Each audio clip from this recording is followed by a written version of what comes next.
There is a particular kind of quiet that settles over a place once the sun goes down, and isn't the quiet of safety, it's the quiet of listening. If you've ever lain awake in an unfamiliar house, ears tuned to every creak, every settling wall, every branch against a window, then you already understand something that our ancestors understood every single night of their lives, long before there were houses at all, long before there were walls, long before there was any promise that morning would come for everyone who closed their eyes the night before. Settle in, get comfortable, let your shoulders drop from wherever they've been holding tension all day. Tonight, we're going somewhere very old and very dark and surprisingly tender. For most of human history, falling asleep was not a retreat from danger.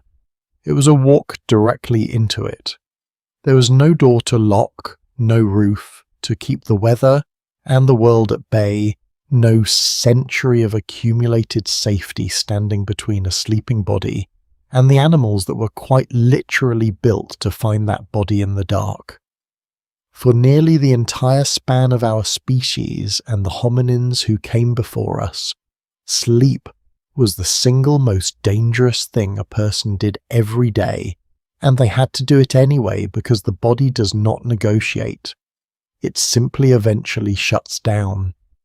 What our ancestors built around that unavoidable fact, the choices, the compromises, the quiet architecture of survival, is one of the least told stories in all of human history. And it starts, as these things so often do, with one person in one place trying to get a child to sleep before the light disappears completely. Picture a riverbank in Eastern Africa somewhere in a stretch of time so far back that it resists an exact date, though the ground beneath it will hold that memory for hundreds of thousands of years. The grass here grows tall enough to hide almost anything, and the light is doing what it does at this hour. Everywhere on Earth, thinning out, turning gold, then bronze, then something closer to ash. A young mother sits with her back against an outcrop of rock, not because the rock is comfortable, but because rock does not allow anything to approach from behind. Her children are pressed close to her, one already drifting restless, the other watching the tree line with the flat, unblinking attention that children develop early in places like this. She is not thinking about danger in the abstract. She is thinking about the specific sounds a leopard makes when it moves through grass, low and almost silent, nothing like the careless rustle of a smaller animal. She has heard that particular silence before. She will listen for it again tonight and most nights for as long as she lives, because that listening is not fear exactly. It is simply what a mother does at dusk in a world where the dark does not soften anything, it only conceals it. What strikes you once you sit with this image for a moment is how ordinary it is. This isn't a single dramatic night. This is every night. This is the baseline condition of being human, or being something on the long road toward becoming human for a span of time so vast that our entire recorded civilization, every pyramid and empire and cathedral would fit into the very last sliver of it. Somewhere in that unimaginable stretch of ordinary dangerous nights, choices were made that we still carry inside us in the shape of our sleep, in the lightness of our waking, in the strange, specific unease so many people still feel about an unfamiliar dark room. We are going to spend the hours ahead tracing exactly how that happened.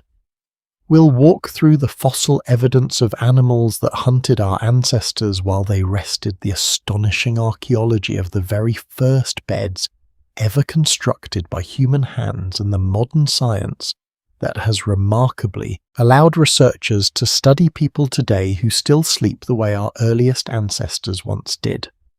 Some of what we'll uncover will surprise you. Some of it will simply confirm what your own body seems to already know in that flicker of alertness before deep sleep finally takes hold. Before we go further into that riverbank and everything, It led to, I want to say, something small and genuine, because a night like this one spent in old and thoughtful history only works if it's shared with people who actually want to be here for it. If this is the kind of story you've been looking for, something slower, something true, something that treats history in your evening, both with a little more care, then taking a moment to subscribe and leave a like, genuinely helps this reach more people who are searching for exactly this. And if you have a moment before your eyes get too heavy, I'd love to know in the comments where you're listening from tonight and what first drew you into this particular story. I read every one, even the short ones, even the ones left at 2 a.m. For now, let yourself settle in fully. There's no need to hold on to anything. We have a long, quiet road ahead of us and nowhere else to be. That mother on the riverbank was not unusual, and she was not alone in her vigilance, even if she felt alone in the moment. She belonged to a lineage of creatures stretching back millions of years that had never once been able to take a night's rest for granted, and the reasons for that were written into the very landscape around her. Eastern and Southern Africa during this period were shared with an entire guild of predators built specifically to exploit the vulnerability of a sleeping body, animals whose senses, whose patience, whose entire evolutionary strategy revolved around finding prey at its weakest and most unaware.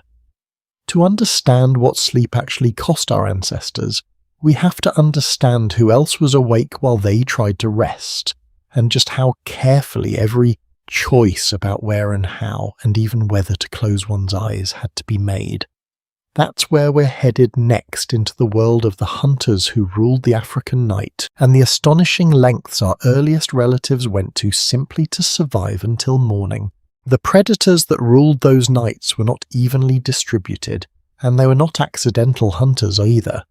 They had been shaped by millions of years of practice into something close to perfect instruments for finding a resting body. And this is worth sitting with for a moment, because it changes the entire picture of what safety even meant to a creature living in that world. It wasn't the absence of danger. There was no such thing. Safety was a fraction of probability, a slightly better set of odds purchased through location timing, and one strategy in particular that came before fire, before stone tools, before almost anything else our lineage would later be known for. But before our ancestors learned to master the ground beneath them, they survived the night by leaving the ground entirely. Climb for a moment into the canopy of an acacia woodland in eastern Africa, several million years before anything resembling a modern human walked anywhere on Earth. The air up here moves differently than it does below, carrying scent away in unpredictable directions rather than pooling low, the way it does among the grass roots and the leaf litter. A group of small upright apes, our very early relatives, are settling into the fork of a tree as the light drains out of the sky, arranging themselves the way birds do, weight-distributed balance, checked bodies, wedged into the kind of position that would wake a sleeper instantly if it shifted. This is not comfort.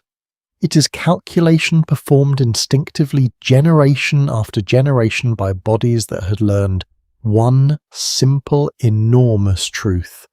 A leopard can climb, but not everywhere, not easily, not without noise, and not without giving something away in the process. Height alone will never make you invisible, but it makes you harder to reach, and in a world without walls, harder to reach was very often the entire difference between a life that continued and one that ended quietly in the dark. There's a particular kind of vulnerability in trusting your weight to a branch while your mind lets go for the night, and it's worth pausing on how much that trust actually cost in effort and in engineering long before anyone would have used either word. The bodies of these early hominins were still adapting to a life spent partly in the trees and partly on the ground, a genuinely awkward evolutionary position that left them neither as agile in the canopy as their more fully arboreal ancestors, nor as safe on open ground as the creatures that would eventually come after them.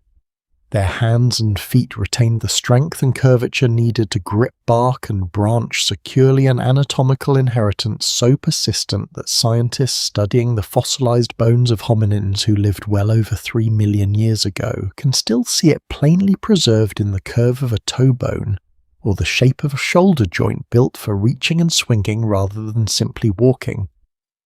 Every night, these bodies performed a small ordinary miracle of trust, wedging themselves into forks and crooks with enough security to survive 8 or so hours of complete unconsciousness suspended above a landscape that wanted quite literally to eat them. What makes this more remarkable and more human, somehow even at this enormous distance in time, is that it wasn't only about individual survival.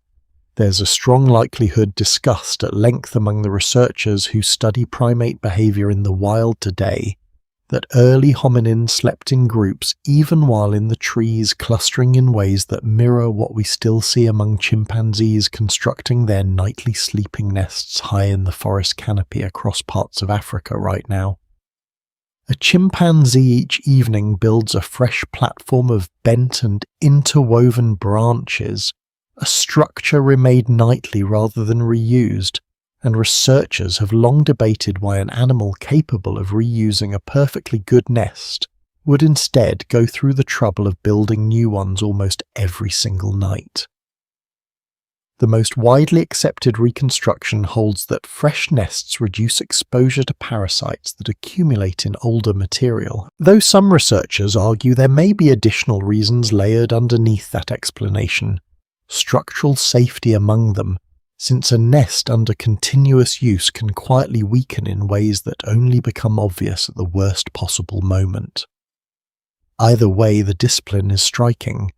Night after night, an enormous sustained act of care invested in nothing more than the simple hope of waking up again. It's tempting to imagine our own ancestors as somehow more advanced than this, less instinctual, more deliberate. But the honest picture that emerges from the fossil and comparative evidence is one of deep continuity rather than dramatic separation. The same pressures that shape chimpanzee nest building almost certainly shape the sleeping habits of early hominins moving through these same forests and woodland edges. Group sleeping offered something that solitary sleeping never could. A distributed form of vigilance, dozens of ears and eyes rather than 12 of bodies that might stir and wake each other at the first sound of something moving wrong through the undergrowth below. There's a particular kind of comfort in that image. Even now, the idea that some of our very earliest instincts toward closeness at night, the impulse to sleep near others rather than alone, may have begun not as an emotional preference, but as something closer to a survival strategy that happened, quite fortunately to also feel good. And yet the trees were never a complete solution, only a better set of odds and evidence of exactly how incomplete that solution could be still exists today, carved directly into fossilized bone. Scholars still debate the precise circumstances surrounding many individual fossil finds from this period, since a single skeleton rarely tells its own story cleanly, but the physical evidence for arboreal vulnerability is compelling enough that few researchers dispute the broader pattern. Certain African leopards today are known to drag prey up into trees, specifically to keep it away from scavenging hyenas and other competitors on the ground, wedging carcasses into the very same forks and crooks that hominins once used as their nightly refuge.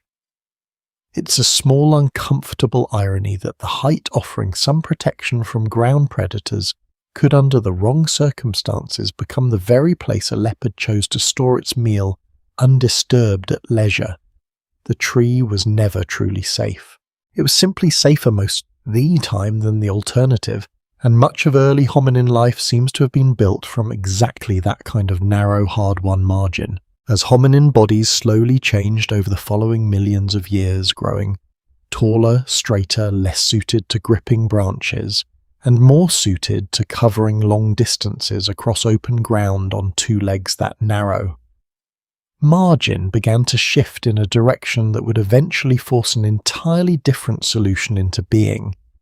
The very anatomy that made these creatures more efficient walkers, more capable hunters and scavengers of the wide savanna, was gradually making them worse climbers, less able to retreat upward the moment danger appeared. It's a strange kind of trade, one form of vulnerability slowly exchanged for another, and it left an emerging line of increasingly ground-bound hominins facing the African night with fewer and fewer of the old advantages their ancestors had relied upon for millions of years. Something else would eventually need to take the tree's place. But that change did not arrive quickly, and in the long, uneasy gap before it did, the ground itself would leave its own unmistakable marks preserved patiently in stone, waiting for someone to finally read them correctly. Something changes in the species the moment its feet forget how to grip. Happens slowly over hundreds of thousands of years, so slowly that no single generation would ever have noticed it happening to them. And yet the end result is unmistakable in the fossil record written into the curve of an ankle bone, the angle of a hip socket, the flattened, weight-bearing arch of a foot built for walking rather than climbing.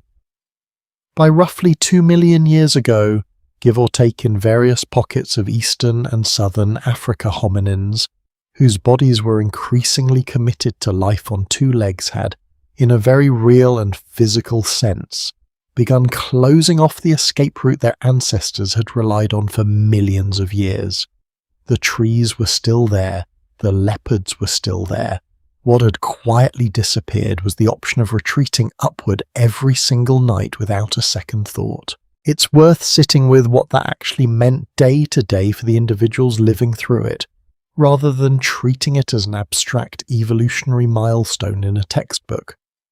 A body optimized for covering long distances efficiently across open savanna, for following herds, for scavenging carcasses left by larger predators before the hyenas arrived, was not the same body suited to spending its nights wedged safely into the fork of an acacia tree. Something had to give, and increasingly it was the tree.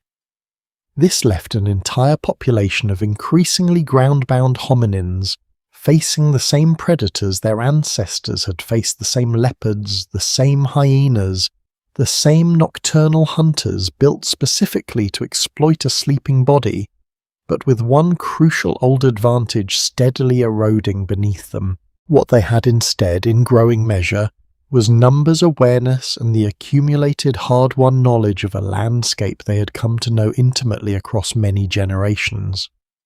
Certain outcrops of rock offered a solid surface at the back, eliminating the possibility of an attack from behind.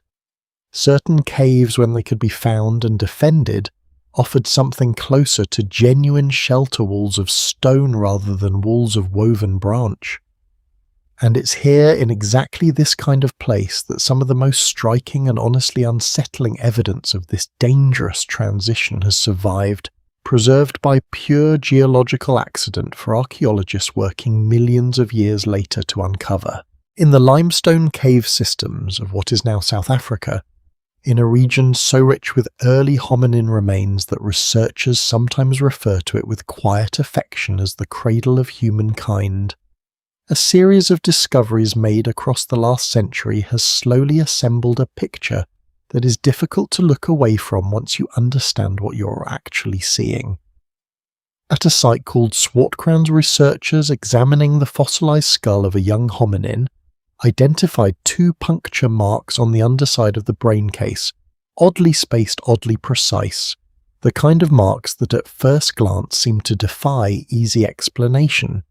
It was only when researchers compared these punctures directly against the lower jaw of a fossil leopard, found in roughly the same layer of sediment, that the spacing between the 2 canine teeth lined up almost perfectly with the 2 holes in the skull. The most widely accepted reconstruction holds that this individual was killed by a leopard, carried by the jaw in the particular way big cats often carry prey, and very possibly dragged up into a tree afterward, exactly the kind of behaviour modern leopards still display today, when protecting a kill from scavenging hyenas on the ground below. A separate, and in some ways even more striking case, comes from a young hominin skull discovered decades earlier at a site called Taung, a find so significant to the history of paleoanthropology that it helped establish for the first time that early human ancestors had actually originated in Africa rather than elsewhere in the world, a claim that was initially met with considerable resistance from the scientific establishment of the era. For decades afterward, researchers puzzled over certain marks on that same skull, distinctive punctures and scratches that resisted easy explanation, until a later generation of scientists proposed a comparison to modern eagles' birds capable of taking prey many times larger than themselves using their talons in a manner that leaves precisely this kind of damage on bone. The conclusion many researchers eventually reached was sobering in its simplicity. This particular child, one of the earliest ancestors of humanity ever recovered from African soil, appears to have been killed and carried off by a bird of prey. Scholars still debate certain details of this reconstruction, since damage to ancient bone can sometimes result from several different causes layered across the long span of time between death and discovery, and not every researcher in the field agrees on every point of interpretation. But the broader pattern these two sites suggest together, quite independently of one another, is difficult to dismiss. Early hominins were prey, not occasionally, not as a rare misfortune, but as a persistent structural feature of their daily existence, one that shaped where they slept, how they slept, and very likely how long many of them managed to live at all. There is a layer of insight beneath this evidence that's easy to miss on a first pass, and it has to do with what predation pressure this severe and this sustained actually does to a species over time, beyond the individual tragedies recorded in stone.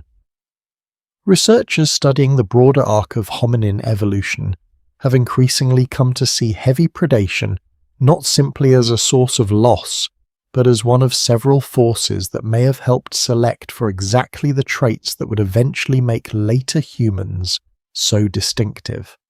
A creature under constant threat from ambush predators benefits enormously from cooperation, from shared vigilance, from individuals capable of communicating danger quickly and clearly to the rest of the group. Some researchers studying the deep roots of human sociality have proposed that this kind of pressure sustained across an almost unimaginable span of time may have quietly favoured the more watchful, the more cooperative, and the more communicative members of each generation, while proving fatal disproportionately to those who slept too soundly, wandered too far from the group, or failed to recognise danger quickly enough. It's a genuinely uncomfortable thought that something as ordinary and universal as a mother listening carefully for the sound of movement in the grass, night after night across hundreds of thousands of years, may have been quietly shaping the emotional and social architecture of an entire lineage. None of this means life was constant terror, and it's worth resisting the temptation to imagine it that way, since a creature living in a state of pure unrelenting fear would have very little capacity left over for anything else, including the raising of children, the learning of complex skills, or the slow accumulation of the kind of knowledge that would eventually define human culture. What the evidence actually suggests is something closer to a background hum of vigilance woven so thoroughly into daily life that it likely didn't register as fear in any acute sense most of the time, in much the same way a person living near train tracks eventually stops consciously noticing the sound of passing trains. This particular vigilance simply became one of the fixed conditions of being alive, absorbed into how a group chose its resting place each evening, how closely its members slept together, who took first watch and who took last. Decisions repeated so many thousands of times across so many generations that they eventually became instinct rather than deliberation. And yet even instinct and cooperation have limits, and the fossil evidence makes clear that these limits were tested constantly, that even a group doing everything correctly, choosing good ground, sleeping close together, remaining alert through the early hours of darkness, could still lose someone to a leopard's patience or an eagle's opportunism, There was no perfect solution available, yet no innovation capable of closing off the danger entirely, only a series of incremental improvements, each one purchasing a slightly better set of odds than the one before it. The retreat into trees had bought hominins millions of years of relative safety before anatomy slowly closed that option down. Group vigilance and careful site selection bought them a little more. But the evidence remains incomplete regarding exactly how these early ground-dwelling hominins managed the most dangerous hours of the night across the many hundreds of thousands of years, before anything resembling controlled fire entered the picture. And it's this exact gap, this long, uneasy stretch between losing the trees and gaining something powerful enough to finally hold real ground against the dark, that the coming hours of this story are going to spend considerable time exploring. Because somewhere in that gap, in a moment far more gradual and far stranger than most people imagined, something was about to change the entire calculation of what a safe night could actually mean. There is a particular kind of turning point in history that never announces itself as one, and this is exactly that kind. No single dramatic night marks it. No group of hominins woke up one morning having solved the problem of the dark forever. What happened instead unfolded slowly, unevenly, across an enormous stretch of time and an enormous stretch of the African and Eurasian landscape, and it began, as far as the evidence can currently tell us, with something our ancestors did not invent at all. They simply learned very gradually to stop running from it. Wildfire has always existed on this planet, sparked by lightning, by volcanic activity, by the ordinary friction of a dry landscape meeting a dry season. For millions of years, it would have meant exactly what it means to almost every other animal that encounters it, a reason to flee as quickly and as far as possible. And yet at some point in a shift so significant that researchers still consider it one of the most important behavioral developments in the entire span of human evolution, certain hominins began doing something almost nobody would have predicted. They began walking toward it instead. The evidence for this shift comes from a handful of extraordinary sites scattered across 2 continents, each one adding a small, careful piece to a picture that remains even now only partially complete. At a cave called Wonderwerk, tucked into the Kalahari region of South Africa, archaeologists working through layers of sediment reaching back roughly 1 million years uncovered burned bone fragments and traces of ash deep enough inside the cave that a natural wildfire could not plausibly have reached them on its own. Something or someone had carried fire, or the means to sustain it into a space that the wind and the weather simply could not touch. It's a small detail easy to pass over quickly, but sit with it for a moment. 1 million years ago, in the deep interior chambers of an African hillside, there is evidence that something was tending a flame. Farther north, and considerably later in time, at a site called Gesher Benot Yaakov, along the banks of an ancient lake in what is now northern Israel, archaeologists found something even more striking. Clusters of burned flint and wood, concentrated in specific repeated locations across many different layers of occupation, spanning what appears to be tens of thousands of years. This wasn't a single accidental fire. This was the same patch of ground used again and again for the same purpose by generation after generation of hominins who understood in some practical and deeply embodied way that fire belonged in certain places and needed to be kept there. Researchers studying this site have suggested that the inhabitants weren't simply capturing wildfires when convenient.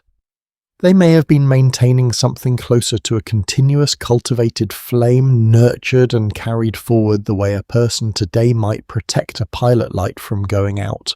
And here the honest uncertainty of this whole period needs to be acknowledged plainly because it matters. Scholars still debate exactly when hominins moved from occasionally exploiting a wildfire that happened to be nearby to reliably and independently creating fire wherever and whenever it was needed.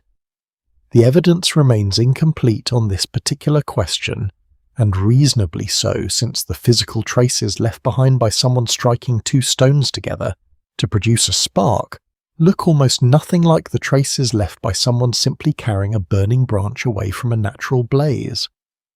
What most researchers do agree on is that habitual sustained use of fire, whatever its original source, seems to appear reliably in the archaeological record by around 400,000 years ago, and quite possibly at certain sites considerably earlier than that. The full mastery of fire-making from nothing using friction or percussion to generate a flame entirely from scratch likely came later still, a separate and even more demanding skill layered on top of the more basic and more urgent task of simply keeping an existing fire alive. What did any of this actually mean for a group of hominins standing at the edge of a grassland as the light began to fail?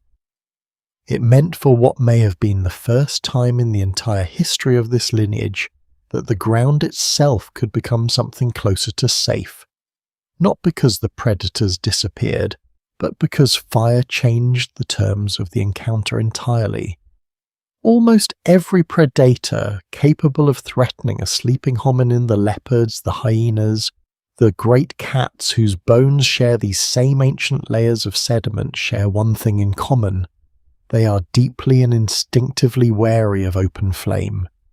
Even now, modern researchers studying nocturnal predator behavior around human camps and rural settlements have observed how reliably fire keeps large carnivores at a distance, not through any conscious reasoning on the animal's part, but through something closer to an ancient, hardwired caution written into the nervous system of nearly every creature that has ever been burned, or has ever watched something else burn. Consider what that single change would have meant to a mother, very much like the one you met at the very beginning of this story, the one listening for the particular silence of a leopard moving through tall grass. For her, and for countless generations before and after her, a fire meant that listening could for the first time become slightly less constant.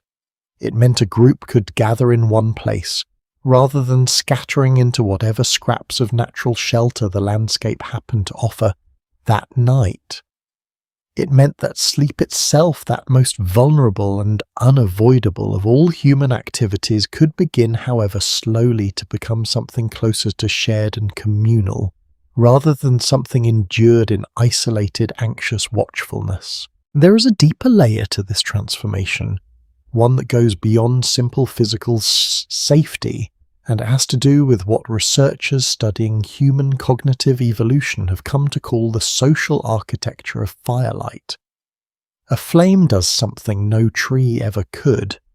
It creates a shared illuminated space at the exact moment when the rest of the world goes dark, a small circle in which faces remain visible, in which gestures and expressions can still be read, in which a group can remain connected to one another during precisely the hours when connection had previously been impossible.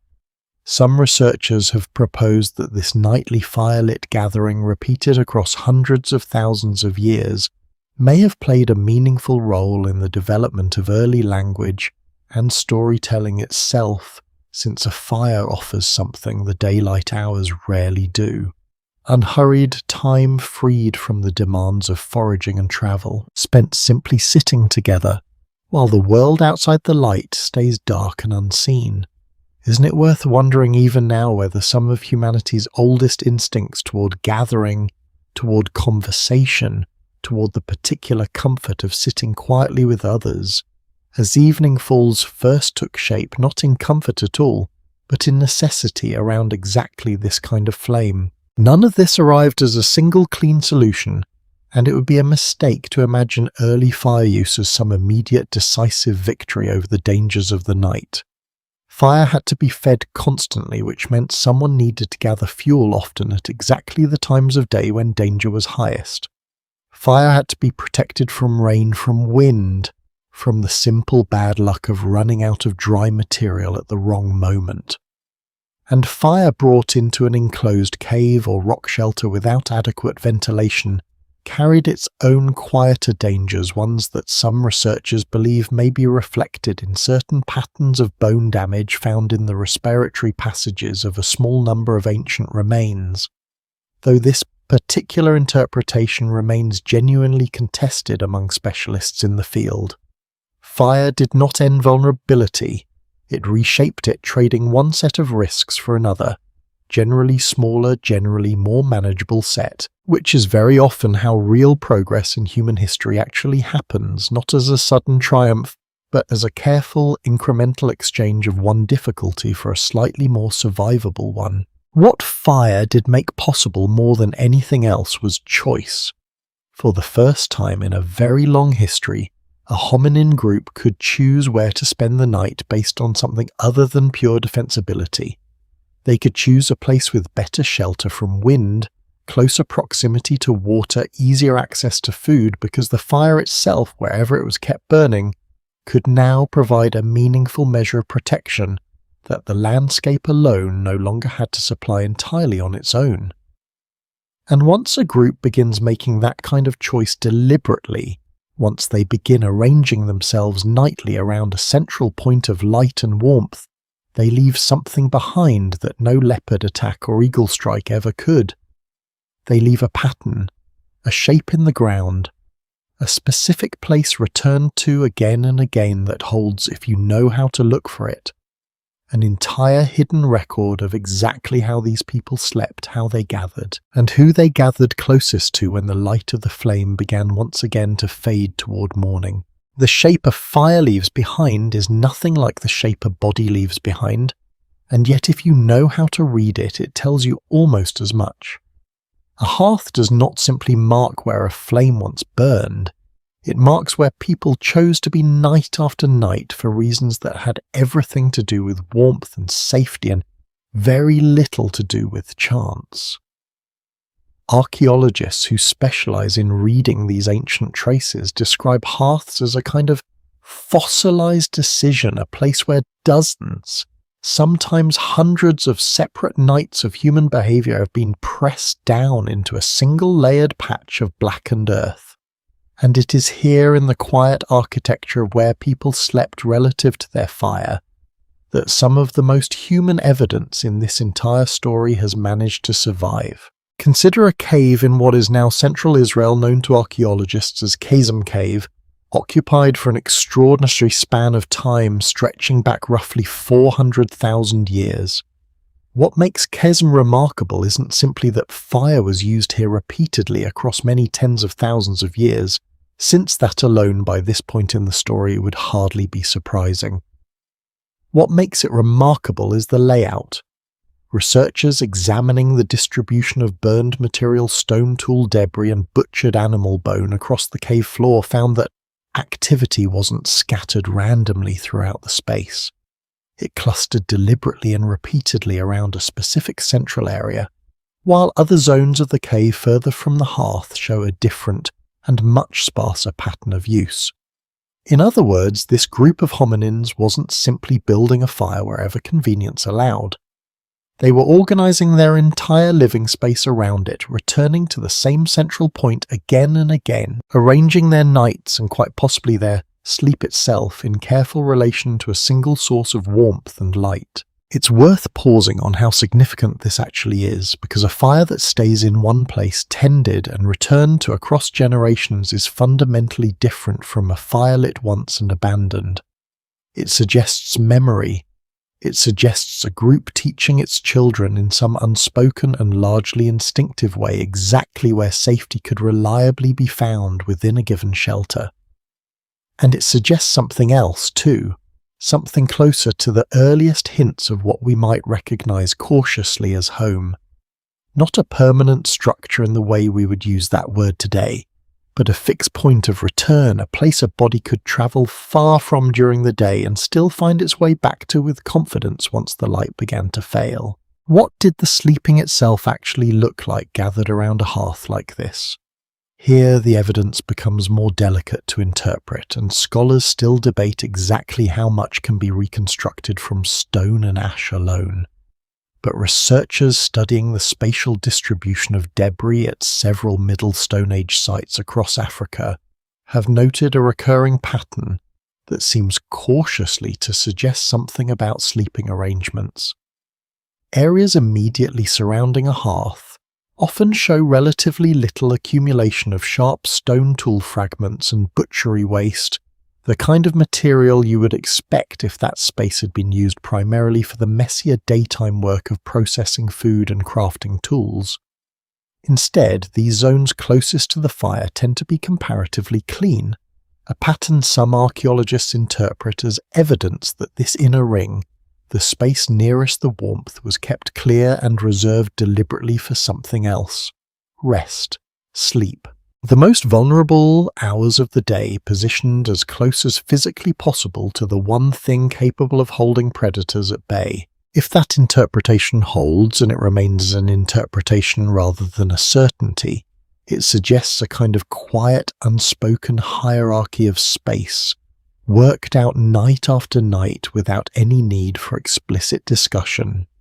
Those with the greatest need for protection, the very young, the very old, the injured or unwell, would likely have occupied the innermost, warmest positions nearest the flame, while others arranged themselves in concentric rings outward, closer to the edge of the firelight, closer to the darkness beyond it.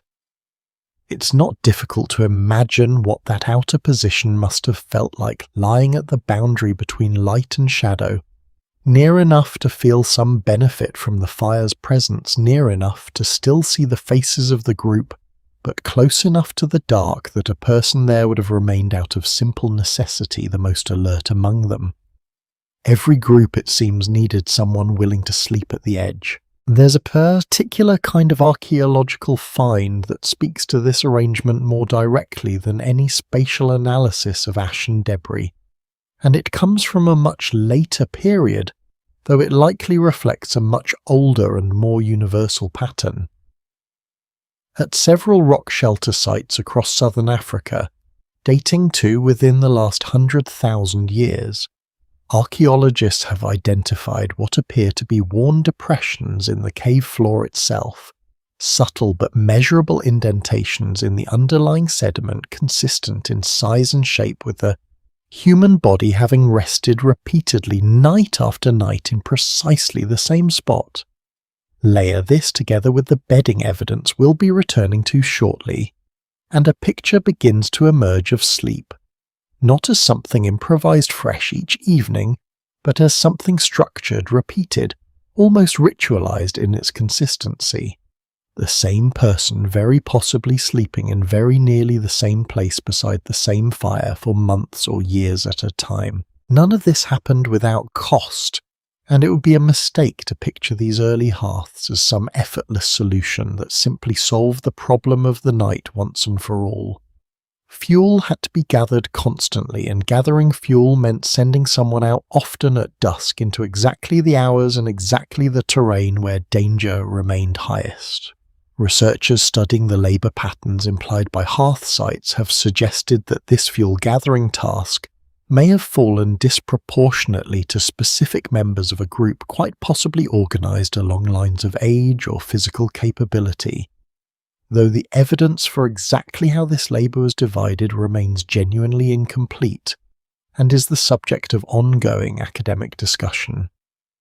What we can say with more confidence is that the fire itself demanded a kind of continuous collective investment, a nightly renewal of effort that every member of the group had some stake in maintaining, since a fire allowed to die out in the deep hours of the night left everyone, not just one careless individual, suddenly and completely exposed again. Isn't there something quietly moving in the thought that an entire social structure, an entire set of unspoken rules about who sleeps where and who tends to what, may have grown directly out of nothing more complicated than the practical challenge of keeping a small flame alive until morning? It's tempting from the comfortable distance of the modern world to imagine early human cooperation as something abstract, philosophical, perhaps even noble in some deliberate sense. The archaeological evidence suggests something considerably more grounded than that. Cooperation in this particular telling looks less like an ideal and more like an adaptation forged out of the shared, unglamorous, absolutely essential work of surviving one more night beside one more fire. And the fires themselves, once you begin looking closely at where they were built, reveal something else too. Something about how these early groups understood the landscape around them in ways that went well beyond simple defensibility. At several sites, hearths appear to have been positioned with careful attention to wind direction, angled and sheltered in ways that would have kept smoke from settling too heavily over the sleeping area. A detail, though practical, so easy to overlook that it's almost startling how much foresight it implies. These were not people simply reacting to danger as it appeared. They were planning in small, deliberate, repeated ways for a night that hadn't happened yet, based on knowledge accumulated across many nights that already had. What remains even now considerably less certain is exactly how these arrangements varied from one region to another, from one climate to another, from one predator landscape to the next. The evidence remains incomplete regarding whether the concentric sleeping pattern observed at certain African sites held true universally, or whether groups living in different environments facing different specific threats developed meaningfully different arrangements of their own. It's a question current researchers continue to investigate, piecing together fragments from widely scattered sites across multiple continents, each new excavation adding a small careful correction to a picture that remains by its very nature permanently unfinished. What isn't in question is the underlying human truth sitting quietly beneath all of this evidence, one that feels even across this enormous gulf of time entirely familiar.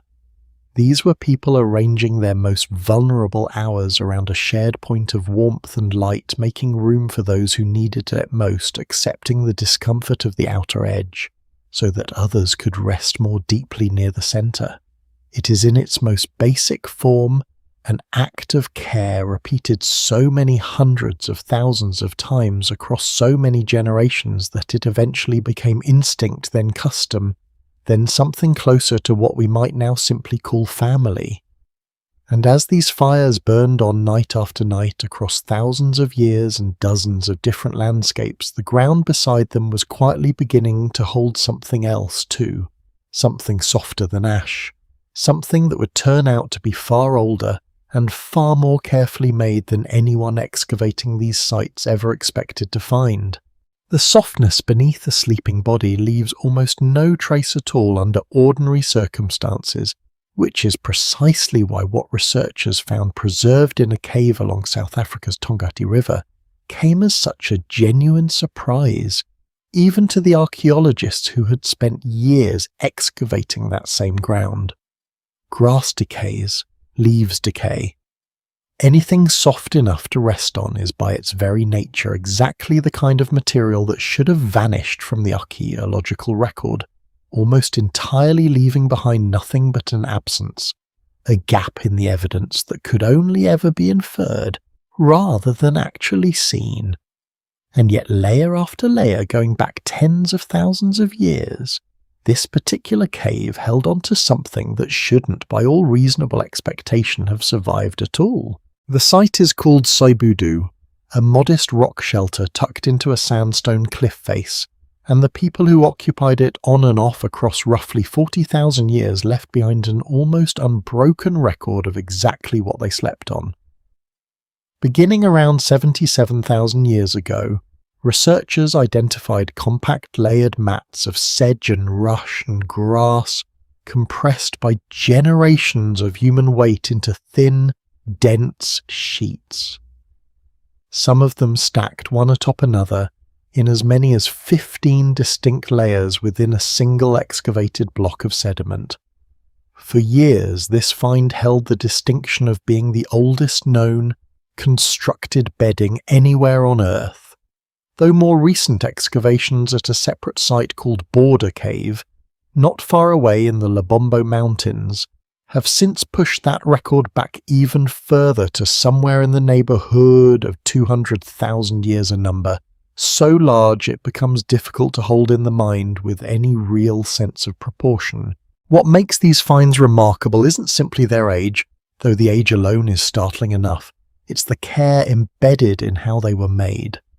The people at Sibudu weren't simply gathering whatever plant material happened to be lying nearest the cave entrance and collapsing onto it at the end of a long day. Analysis of the plant remain shows that the sedges and rushes used for the base layers of bedding didn't grow anywhere near the dry rock shelter itself. They grew down along the riverbank some distance away, which means someone made a deliberate choice repeated many times across many generations to walk to a specific location, gather a specific kind of plant and carry it back uphill to the cave, purely for the purpose of building something to sleep on. This was not incidental. This was intention expressed through simple, patient physical labour, long before anyone would have had a word for either intention or comfort. And then there is the detail that tends to surprise people most, the one small addition layered on top of these plant mats that turns simple bedding into something closer to a genuinely engineered solution. Mixed among the outer layers of certain bedding deposits at Sibudu, researchers identified the remains of a specific plant belonging to the laurel family, one whose leaves are known even today to contain compounds with insecticidal and repellent properties. In other words, tens of thousands of years before anyone understood germ theory or the biological role of a mosquito. Someone at this cave had already learned, through what must have been long accumulated generational trial and error, that certain leaves placed on top of a sleeping mat seemed to keep something unpleasant away. Scholars still debate exactly how deliberate this particular choice was, since it remains difficult to fully separate intentional pest control from simple aesthetic or practical preference for one kind of leaf over another. But the pattern is consistent enough, appearing repeatedly across multiple layers spanning thousands of years, that many researchers now consider it strong evidence of a working practical knowledge passed down and refined over an extraordinary span of time. There's something worth pausing on here, a kind of quiet reversal of an assumption many people carry often without realizing it about life this far back in time. It would be easy to imagine early humans as simply enduring their circumstances exhausted, indifferent to comfort sleeping, wherever their bodies happen to give out at the end of the day. The bedding at Sibudu tells a very different story. These were people who cared in a real and practical sense about the quality of their own rest, who understood that a poorly made bed meant a poorly rested body, and that a poorly rested body was a body less capable of facing tomorrow's dangers with the alertness they demanded. Comfort in this light wasn't a luxury layered on top of survival.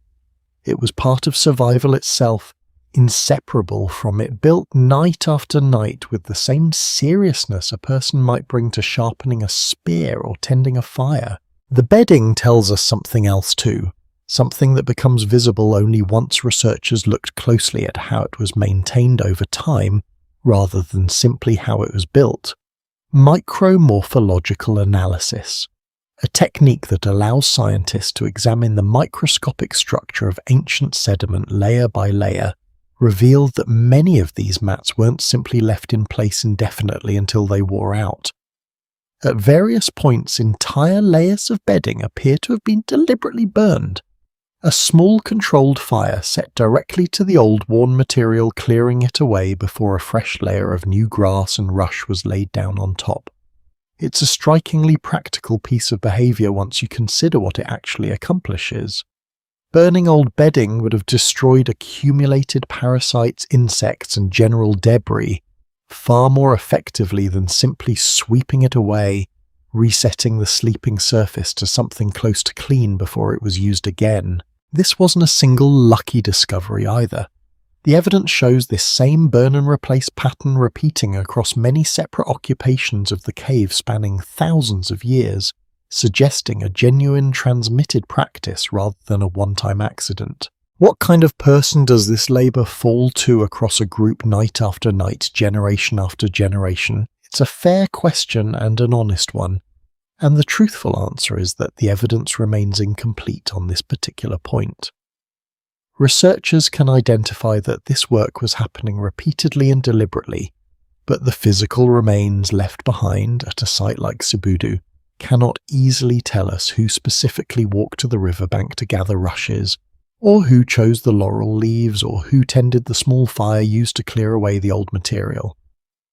What can be said with more confidence is that this was almost certainly shared ongoing labour, rather than the occasional effort of a single individual, since maintaining fresh effective bedding across an occupation spanning tens of thousands of years would have required this knowledge to be taught deliberately from one generation to the next, passed down the way any essential survival skill would need to be passed down, through demonstration, repetition, and the patient correction of a child's early imperfect attempts. It's worth widening the lens for a moment to consider just how isolated a discovery like this once seemed, and how quickly that isolation has begun to dissolve as archaeologists have looked more carefully at other sites across the world.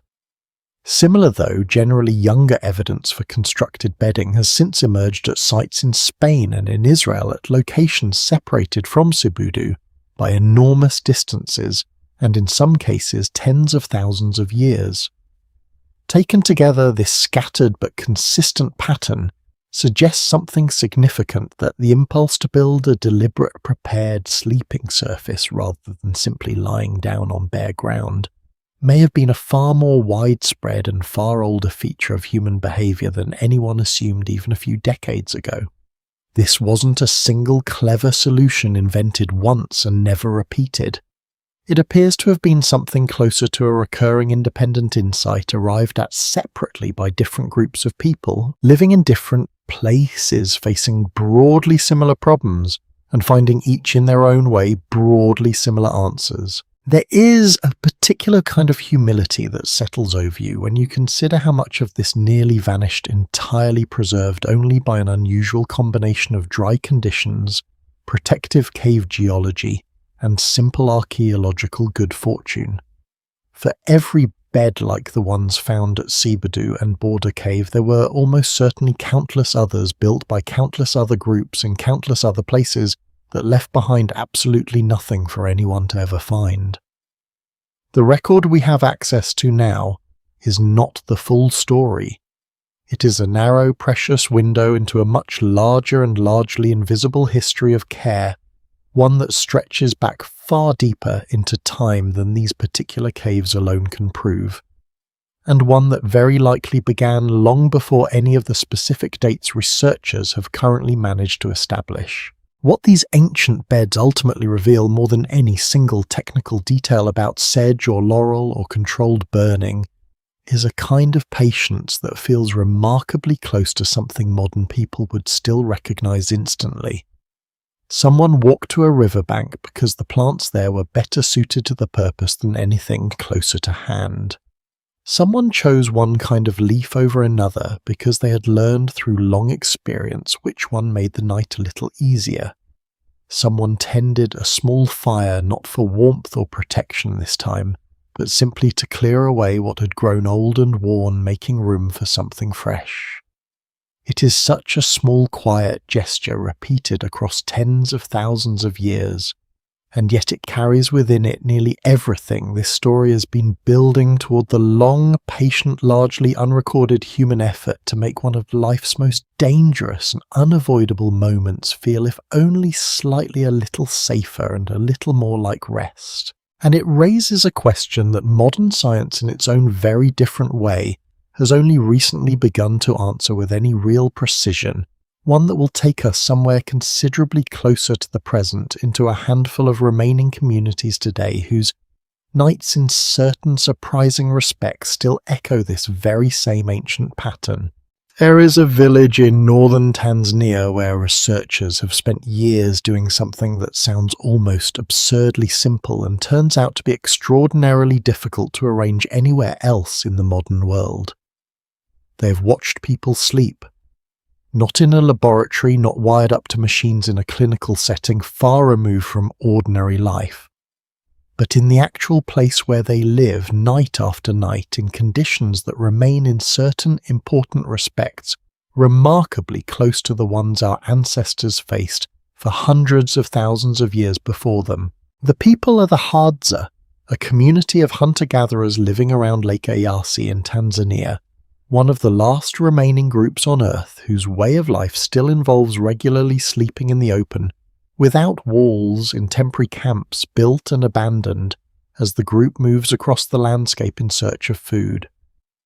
For researchers interested in the deep history of human sleep, the Hadza represent something close to an irreplaceable opportunity, a living window, however imperfect, into patterns of rest that most of the industrialized world abandoned so long ago that almost no direct memory of it remains. A researcher named Jerome Siegel, along with several colleagues, spent extended periods among the Hadza and among two other traditional communities, the San people of Namibia and the Tsimane of Bolivia, fitting willing participants with small wrist devices capable of tracking movement and by extension sleep and waking cycles across many consecutive nights. What they found challenged a number of assumptions that had quietly taken root in modern sleep science assumptions, built almost entirely on studies of people living in electrically lit homes, sleeping on raised beds behind locked doors in rooms designed specifically to exclude every trace of the outside world. The most immediately striking finding was how little these communities slept compared to common modern expectations, typically between 6.5 and 7.5 hours a night, numbers many people today would associate with mild sleep deprivation rather than a healthy, sustainable pattern. And yet these were not populations showing signs of chronic exhaustion or the kind of health consequences researchers would expect from genuine sleep deficiency. If anything, reported rates of insomnia and sleep complaint among these groups were dramatically lower than in industrialized populations, a detail that quietly undermines the assumption that more hours of sleep automatically means better rest. Even more unexpected was what these communities were not doing. There was little evidence of the two-part sleeping pattern, an initial period of rest followed by a waking interval in the middle of the night, and then a second period of sleep that some earlier historians had proposed as the universal pre-industrial norm, based largely on scattered references in European historical documents. Among the Hadza, the San and the Tsimane sleep tended to be a single largely continuous period, though a genuinely surprising detail emerged alongside this finding. None of these groups went to sleep particularly early relative to sunset. Despite having no artificial lighting beyond firelight, people in all three communities routinely remained awake for several hours after darkness fell, gathered together, talking, tending fires, engaged in exactly the kind of quiet, unhurried fire-lit connection this story has already spent considerable time exploring. What emerges from this research is a genuinely different picture of ancestral sleep than many people carry, whether consciously or not.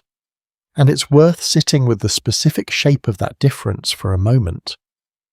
This isn't a picture of people collapsing into exhausted unconsciousness, the moment the light faded, driven purely by depleted energy and constant vigilance.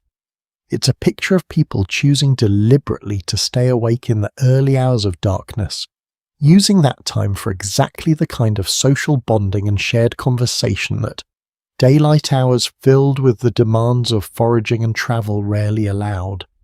Only after this extended firelit period would sleep itself begin, and even then the evidence suggests it remained lighter and more easily interrupted than the deep sustained unconsciousness many people in industrialized settings now consider normal. This lightness deserves particular attention because it connects directly back to everything this story has traced so far: the leopards and hyenas of the deep past, the fossil evidence of predation, the careful arrangement of sleeping bodies around a central hearth. Researchers studying primate sleep across dozens of different species have found a consistent and striking pattern. Humans sleep less in raw hours than almost any other primate studied, including our closest relatives among the great apes, and yet human sleep appears considerably more efficient, packing a greater proportion of deep restorative sleep into those shorter hours than the sleep of a chimpanzee or gorilla typically achieves. One influential line of research associated particularly with the work of primatologist David Sampson proposes that this efficiency may be a direct evolutionary legacy of exactly the transition this story has been following, the shift from sleeping scattered and vulnerable in trees to sleeping grouped together on the ground beside a fire.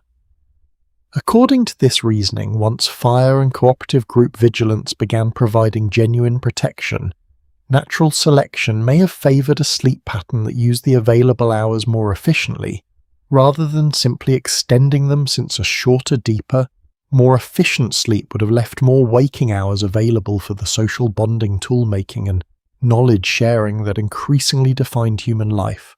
Scholars still debate how much of this efficiency can be attributed specifically to fire and ground sleeping, since isolating a single cause across such an enormous span of evolutionary time remains genuinely difficult, and other factors, including changes in brain structure and social complexity, were very likely operating alongside it rather than separately from it. But the broader pattern, humans sleeping less than expected for a primate of our size and metabolic demands while still functioning as one of the most cognitively capable species on the planet, remains one of the more genuinely puzzling features of human biology. And this ancient history of danger and adaptation offers one of the more compelling explanations currently available. There's a detail from this modern research that feels worth lingering on, because it speaks so directly and so gently to the emotional core of everything this story has been circling around. Researchers observing these communities noted that periods of nighttime wakefulness, when they occurred, rarely appeared to be distressing. People would wake briefly, sometimes tend a fire that had begun to die down, exchange a few quiet words with someone else who happened to be awake nearby, and then return easily to sleep without the anxious clock-watching frustration so familiar to many people lying awake in the modern world. Isn't there something worth noticing in that difference, the idea that waking in the night might once have felt less like a failure of rest, and more like a small, ordinary, expected part of it, a brief shared moment of quiet company before sleep simply continued on its own? None of this means these communities live free from the dangers that shaped this story from its very beginning. The San and the Hadza both still share their landscapes with large predators, and researchers working among them have documented real ongoing vigilance around sleeping arrangements, fires kept burning through the night, camps positioned with real attention to visibility and defensibility choices that would be entirely familiar to a hominin group sleeping beside a hearth at Kesem Cave 400,000 years ago. In this sense, these communities are not simply living fossils, frozen replicas of some ancient way of life. They are more accurately modern people making modern intelligent choices within a landscape that still carries some of the same fundamental risks their ancestors and everyone's ancestors once faced everywhere. What the evidence remains genuinely incomplete about is exactly how far back this specific pattern of light-efficient, socially structured sleep actually extends, and whether it represents something close to a direct continuation of very ancient hominin behavior, or a more recent adaptation shaped by these particular environments and this particular way of life. It's a question current researchers are still actively working to answer, drawing on an unusual combination of archaeology, primatology, and careful, respectful collaboration with the very communities whose nightly lives make this research possible at all. What does seem reasonably clear, drawn from the sheer consistency of these findings across three very different communities on three different continents, is that something like this pattern watchful, communal lighter the modern assumption expects likely does reach back considerably further than most people realize, carrying forward a rhythm first shaped in exactly the dangerous firelit nights this story has spent so long tracing. And it's this rhythm, this particular signature of light, easily interrupted, socially embedded sleep that leads somewhere quite personal and quite close to home, because the evidence increasingly suggests that this ancient pattern never actually left us at all. It simply went looking in a very different world for somewhere new to express itself. There is a sensation almost everyone has felt at least once, usually right at the edge of sleep. A sudden jolt through the whole body, a feeling of falling, sometimes accompanied by a flash of motion in the mind, an image of missing a step or slipping from a height gone again almost as quickly as it arrived. Scientists call it a hypnic jerk, and for a long time it was treated as little more than a curious quirk of a nervous system powering down for the night. In recent decades, though, a number of researchers studying sleep physiology have proposed something considerably more interesting and considerably more relevant to everything this story has been tracing. They suggest that this small universal, faintly embarrassing jolt may be a genuine evolutionary echo, a leftover reflex from millions of years spent sleeping in trees, when the muscles relaxing too quickly, too completely could mean the difference between a secure grip and a fatal fall. The proposed mechanism is straightforward enough to follow, even if it remains honestly difficult to confirm with total certainty. As a body descends into sleep muscle tone, naturally decreases a normal and necessary part of the transition into rest. For an animal sleeping on a branch, though, that same relaxation carried an obvious risk, and some researchers argue that a compensatory reflex may have evolved specifically to counter it. A final, almost panicked contraction of muscle checking in effect whether the grip still holds before allowing sleep to continue. If this interpretation is correct, then that small jolt so many people feel just before drifting off, often accompanied by nothing more than mild annoyance at being startled awake again, is a direct physical inheritance from an ancestor who once slept 40 or 50 feet above the ground, whose survival depended on exactly this kind of reflexive split-second check.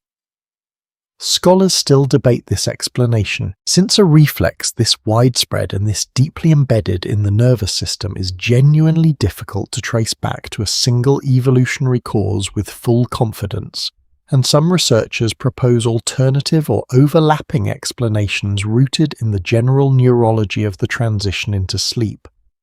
But it remains, even as an open question, one of the more quietly astonishing possibilities in the entire field.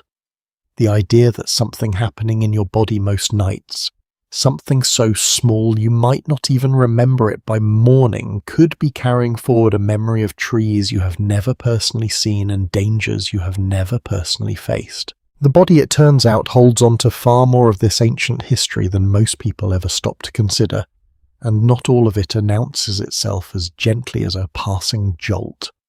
Consider the particular disproportionate fear so many people report feeling toward the dark itself, a fear that persists stubbornly into adulthood, even among people who intellectually understand there is nothing in a familiar bedroom waiting to harm them. Researchers studying the psychology of fear have long noted that this unease doesn't behave like an ordinary learned anxiety.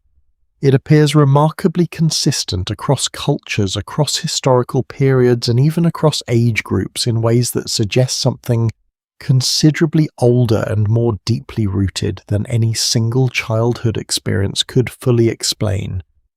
Some evolutionary psychologists propose that this near-universal discomfort with darkness reflects exactly the pressure this story has spent so long tracing, a nervous system shaped across an almost unimaginable span of time by real, consistent nocturnal danger, one that has simply outlasted the actual predators that originally justified it. There's a particular irony worth sitting with here, one that becomes clearer the longer you spend with this history. Nearly every specific threat that shaped this ancient vigilance, the leopard stalking through tall grass, the large cats capable of dragging prey into trees, the birds of prey large enough to threaten a small child has either vanished from most of the landscapes modern humans now inhabit, or become at the very least an extraordinarily rare encounter for the average person alive today. And yet the underlying unease those predators once justified appears to have remained fully intact, a kind of inherited caution with no remaining object still activating reliably in a suburban bedroom or a quiet apartment hallway with the lights switched off, even though nothing remotely resembling the original danger has any realistic chance of being there. It's a strange kind of evolutionary lag, a warning system still faithfully doing its job long after the specific threat it was built to detect has largely disappeared from most of our daily lives. This lag shows up in smaller, more specific ways too, ways that researchers have only recently begun connecting explicitly back to this deep history. Consider the widely reported unease many people feel about sleeping with their back to an open room, or the particular almost universal preference for a bed positioned against a wall rather than exposed on every side, sometimes described casually as wanting something solid at your back. It's a preference so common that most people never stop to examine where it might have originated, treating it simply as a matter of personal comfort or interior design. And yet this exact configuration protection, at the back open visibility toward the front maps with striking precision onto the same defensive logic this story has already traced through fossil hearth arrangements and rock shelter sleeping positions stretching back hundreds of thousands of years. The specific vocabulary has changed entirely. The underlying architecture of what feels safe appears to have barely moved at all. Sleep researchers have also turned their attention to something considerably more distressing though, still worth addressing carefully and gently given how disorienting it can feel to those who experience it. A significant number of people across every culture where it has been studied report occasional episodes of sleep paralysis, a state in which a person becomes conscious while the body remains locked in the natural muscular immobility that normally accompanies deep sleep, frequently accompanied by a powerful and specific sensation, the feeling of a presence nearby, sometimes even a vague shadowed impression of something crouched close to the sleeper watching. Descriptions of this experience appear across an extraordinary range of cultures and historical periods, often strikingly similar in their basic emotional shape despite arising from societies with no meaningful contact with one another. Some researchers studying the phenomenon have proposed that this consistent, cross-cultural sensation of a watching presence may reflect an ancient, deeply conserved threat detection system briefly firing during an unusual neurological state. Essentially, the nervous system's oldest possible warning, a predator near a sleeping, vulnerable body activating even in the complete absence of any actual predator at all. This remains, it should be said plainly, one of the more genuinely contested explanations in this entire area of research, and the evidence connecting it directly back to ancestral predation pressure remains incomplete and actively debated among specialists. But the pattern itself, this remarkably consistent human experience of feeling watched at the exact moment the body is at its most defenseless, sits very comfortably alongside everything else this story has uncovered about how thoroughly ancient vulnerability shaped the sleeping mind. Isn't it worth wondering, given everything traced so far, whether the entire modern architecture of a bedroom so far removed in every visible way from a hearth beside a cave wall is quietly organized around the very same handful of ancient priorities? A door that closes and locks answers the same need a rock outcrop once answered: something solid behind you, eliminating the possibility of approach from an unwatched direction. A nightlight so common in the bedrooms of young children and not nearly as rare as people might assume in the bedrooms of adults answers the same need firelight once answered, a small steady point of visibility that keeps the deepest, most disorienting darkness from closing in completely. Even the near-universal comfort of sleeping near another person, or the surprisingly common practice still of children asking to sleep near a parent rather than entirely alone, echoes the same distributed vigilance that once meant the difference between a group waking in time and a group waking too late. None of this suggests that modern anxiety around sleep is somehow imaginary or exaggerated, and it's worth being careful here since the point of this comparison isn't to dismiss how real and sometimes difficult these experiences can be for the people living through them. It's closer to the opposite. Understanding where these patterns originated tends to make them feel less like a personal flaw or an irrational quirk, and more like the visible ordinary residue of an inheritance shared by every single person who has ever tried to fall asleep in an unfamiliar place. The specific unease many people feel checking a lock twice before bed, or glancing once more toward a dark hallway before finally settling in, isn't evidence of something wrong with the modern mind. It's evidence of a very old and for an enormous span of time entirely accurate warning system simply continuing to do the only job it has ever known how to do, long after the world around it changed far more quickly than biology ever could. There's a final layer to this particular thread worth including, because it returns in a quiet and rather moving way to where this whole story actually began. Researchers studying early childhood sleep have noted that infants and very young children display a markedly stronger resistance to falling asleep alone, and a markedly stronger startle response to sudden darkness than most other developmental fears they exhibit at the same age, fears that are by comparison more clearly shaped by specific individual experience. Some researchers propose that this particular resistance may represent one of the purest, least modified expressions of this ancient vigilance, still remaining in the human species largely untouched by the modern world's relative safety, because a very young child has not yet had the opportunity to learn through years of uneventful nights that the dark room around them poses no actual threat. In this light that mother from the very beginning of this story, listening for the sound of a leopard moving through grass while her child drifted uneasily beside her, was not simply protecting her child from a specific danger of her own particular moment in time.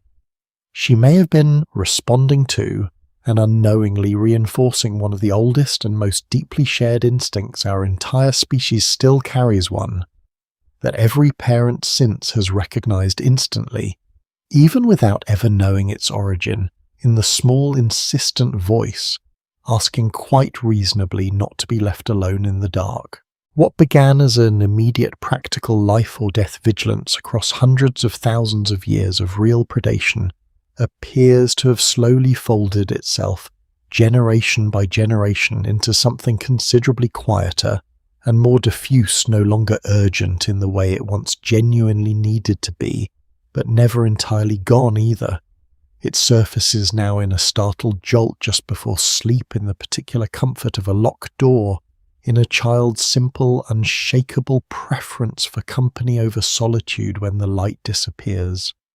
The specific leopards and eagles that shaped this inheritance are gone from nearly everywhere modern humans now live. What they left behind quietly folded into the architecture of the sleeping human mind is proving considerably harder to trace to its conclusion, and there remains one more layer of this inheritance still waiting to be examined, one that reaches beyond individual fear and habit and into the deeper question of how this entire shared vulnerability may have helped shape the very bonds that still hold human communities together after the sun goes down. Not every danger in this story wore fur or feathers, and not every solution came from fire or bedding, or the careful architecture of a cave floor. Some of the most important adaptations this story has been tracing turn out to live inside something far less tangible than a hearth or a woven mat, something closer to timing itself, the simple, quiet fact of who happens to be awake and when, across the long stretch of a single shared night. Consider a detail that emerged from the very research this story touched on earlier, the study of the Hadza and their nightly rhythms around Lake Eyasi. Researchers tracking sleep patterns across an entire camp night after night noticed something they hadn't specifically set out to measure, and it turned out to be one of the more quietly remarkable findings in the whole study. Because individual Hadza went to sleep at different times and woke at different times, some drifting off earlier in the evening, others staying awake later by the fire, some waking well before dawn while others slept on a little longer, there was almost no point across an entire night measured and across many nights in a row when every single person in the group was actually asleep at the same moment. Someone somewhere in the camp was reliably awake at almost every hour simply as a natural consequence of ordinary human variation in sleep timing. It's worth sitting with how strange and how quietly elegant this actually is. Nobody organised it. No elder assigned a formal watch rotation dividing the night into shifts the way a modern military encampment might. And yet the practical effect was functionally identical to exactly that kind of deliberate arrangement, a form of round-the-clock. Vigilance achieved not through conscious planning, but through the simple built-in diversity of human sleep timing itself. The fact that some people are naturally inclined toward earlier nights and earlier mornings, while others drift naturally towards the later hours. A pattern researchers today casually describe using the language of chronotypes, larks and owls morning. People are night people. Some researchers studying the evolutionary origins of this variation have proposed something genuinely striking, that this diversity in sleep timing may not be incidental at all, but may itself be an evolved trait, favoured by natural selection precisely because a group containing a healthy mix of early risers and late sleepers offers something a group of identical sleepers never could. A continuously staffed watch distributed automatically across the night without anyone needing to volunteer or be assigned. This idea, sometimes referred to informally among researchers as a version of the Sentinel hypothesis, reframes something many people experience today as a private inconvenience. Waking naturally at an unusual hour, struggling to match a partner's sleep schedule, feeling out of step with a household built around a single shared bedtime as potentially the visible remainder of something that once served an entire group rather than an individual. Scholars still debate how much of modern human variation in sleep timing can genuinely be traced back to this kind of selective pressure, since sleep timing is also shaped by numerous other factors, including age, light exposure and individual biology layered on top of whatever deeper evolutionary tendency might exist underneath. But the pattern observed among the Hadza offers a compelling concrete illustration of exactly how this kind of distributed vigilance could have worked in practice quietly and almost invisibly across an enormous span of human history. There's a related detail buried inside typical human aging that fits this picture with a kind of understated precision. Researchers studying sleep across the human lifespan have long documented a consistent shift as people grow older, a tendency toward earlier bedtimes and often more pronounced earlier. Waking sometimes well before dawn, a pattern so common it has become something of a familiar cultural joke. The older relative wide awake and active while the rest of the household still sleeps. Considered purely as an isolated biological fact, this shift is often framed almost apologetically treated as a symptom of aging, rather than a feature with any particular purpose. Considered within the framework of this ancient vigilance, though, it takes on a rather different and more dignified shape entirely. A group's oldest members no longer expected to travel far or perform the most physically demanding daytime tasks, naturally waking earliest and remaining alert during precisely the vulnerable hours just before dawn when a fire has often burned lowest and a full night's vigilance has begun to wear thin. Among everyone else represents an almost perfectly efficient allocation of a group's remaining watchfulness. The very same shift in sleep timing, so often treated today as an unwelcome consequence of growing older, may once have been one of a community's most valuable and most reliable safeguards. None of this suggests some tidy, deliberate division of labour worked out consciously around a fire and formally assigned to each member of a group. The evidence doesn't support that kind of clean, intentional structure, and it would be a mistake to overstate how organised any of this actually was in practice.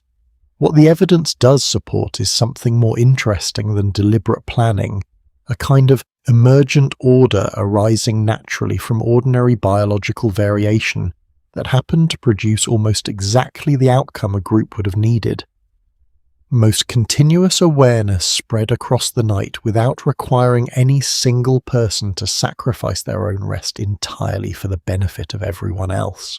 And isn't there something worth noticing in how this pattern connects quite directly to the earlier evidence this story has already traced the careful concentric arrangement of bodies around a hearth, the outer ring positioned closest to the darkness, and therefore almost certainly remaining lightest in sleep and quickest to wake.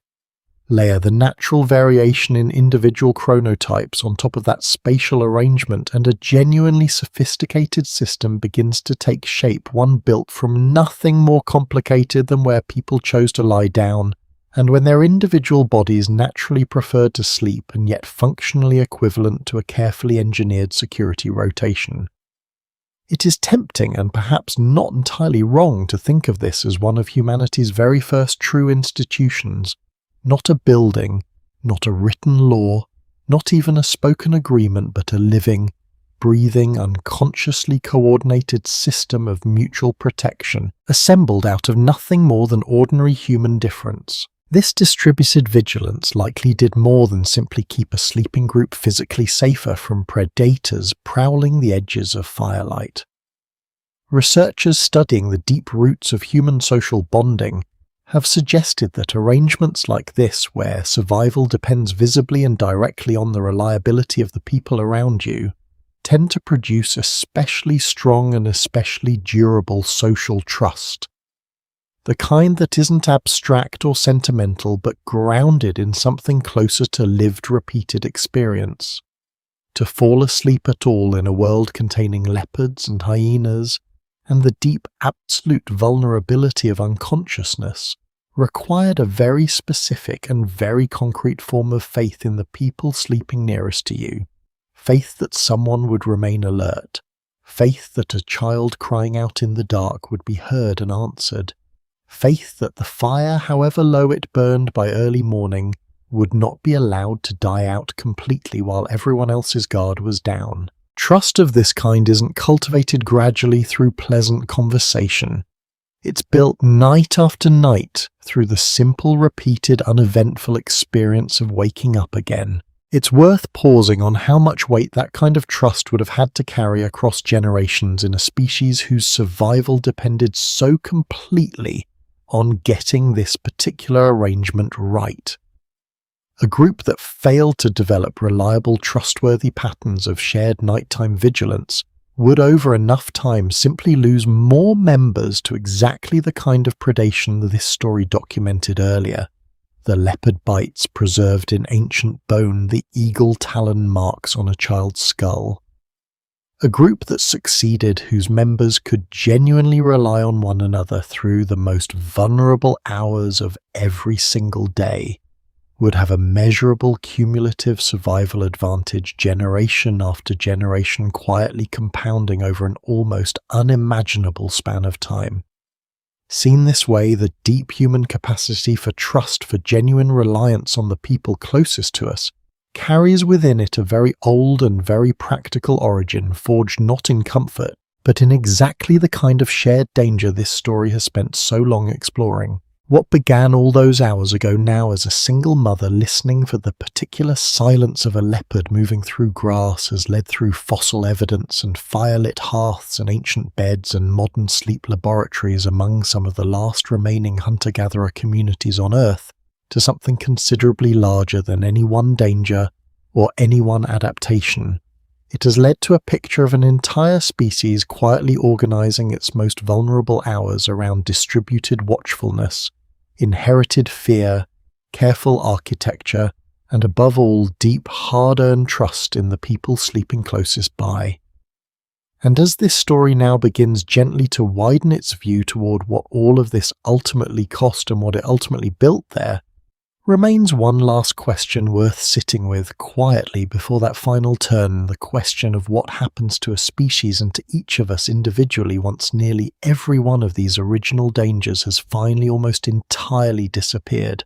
The question left hanging at the close of the last hour turns out to have a very specific answer, and it arrives, historically speaking, remarkably recently, so recently, that it fits entirely within the last few hundred years of a story that has otherwise spanned nearly the entire existence of our species. For almost all of human history, whatever form sleep took in trees beside fires in the concentric rings of a rock shelter, it remained a fundamentally social, fundamentally communal act. What changed and changed with startling speed once it began was something that had never seriously been possible before: the ability to sleep completely alone in complete isolation without needing anyone else nearby for either warmth or protection. Before turning to that shift directly, though, there's an earlier chapter of this story worth pausing on, one that complicates the tidy picture some people carry of how pre-industrial sleep actually worked. A historian named Roger Eckhirsch spent years combing through diaries, court records, and medical texts from Europe, stretching back several centuries, and what he found was a widespread, casually mentioned pattern that had almost entirely vanished from common knowledge by the modern era. People across early modern Europe frequently describe something called first sleep and second sleep, a period of rest beginning shortly after dark, followed by an hour or more of quiet wakefulness in the middle of the night used for prayer, conversation, tending a fire, or simply lying peacefully in the dark before a second period of sleep carried them through until morning. This wasn't described as insomnia or disturbance. It was described as entirely ordinary, the ordinary shape a night was simply expected to take. It's worth sitting for a moment with how this detail relates to and gently complicates the modern hunter-gatherer research this story explored earlier. Recall that the Hadza, the San, and the Siman showed relatively little evidence of this specific two-part pattern they're sleep tending, instead toward a single, largely continuous period once it began. Scholars still debate exactly how to reconcile these two bodies of evidence, since it would be a mistake to assume either pattern represents some single universal ancestral default. What seems more likely based on the evidence currently available is that segmented sleep may have been less a fixed biological inheritance from deep prehistory, and more a flexible response to specific conditions, longer winter nights at higher latitudes, colder climates that made a brief period of activity around a fire genuinely useful social arrangements that varied meaningfully from one region and one era to another. Sleep, across this entire history, appears to have been remarkably adaptable, shaped as much by immediate circumstance as by any single fixed ancestral template. What matters most for understanding what came next isn't the specific number of segments within a night's sleep, but the fact that in every version of this history, whichever pattern it took sleep, remained something experienced in the presence of others. Eckhirsch's research on early modern Europe describes households where entire families frequently shared not just a single room, but very often a single bed. Parents and children together, sometimes extended family or even servants sharing the same sleeping space arrangements that had at least as much to do with simple economic necessity, the cost of heating and building separate rooms, as with any lingering echo of ancestral vigilance. And yet the practical effect was strikingly similar to the pattern this story has traced from the very beginning: bodies close together through the night, someone nearly always within earshot waking, moments rarely spent in true isolation. The turn away from this arrangement did not happen gradually across many centuries in the way so much of this story's earlier history unfolded. It happened in relative terms, almost suddenly driven by a specific and traceable set of changes concentrated within roughly the last 200 years. The introduction of reliable, affordable artificial lighting, first gas lighting in cities during the early 1800s, then electric lighting toward the century's end, fundamentally altered the relationship between darkness and rest that had held steady for the entire span of this story until that point. For the first time, meaningfully extending activity deep into the night no longer required a shared fire and the specific communal arrangement that came with it. A single person alone in a room could simply light a lamp and continue whatever they were doing, entirely independent of anyone else's presence or schedule. Alongside artificial light came a second quieter shift, one rooted less in technology and more in changing ideas about privacy, respectability, and the individual self. Beginning particularly among wealthier households in Europe and later spreading more broadly there, emerged a growing cultural preference for separate bedrooms, first between parents and children, then eventually between spouses in many households, a genuine departure from many thousands of years of shared sleeping space. Historians studying this shift note that it wasn't driven by any single cause. Changing architecture made additional rooms more feasible. Emerging ideas about childhood and about the supposed dangers of children witnessing adult behavior encouraged physical separation.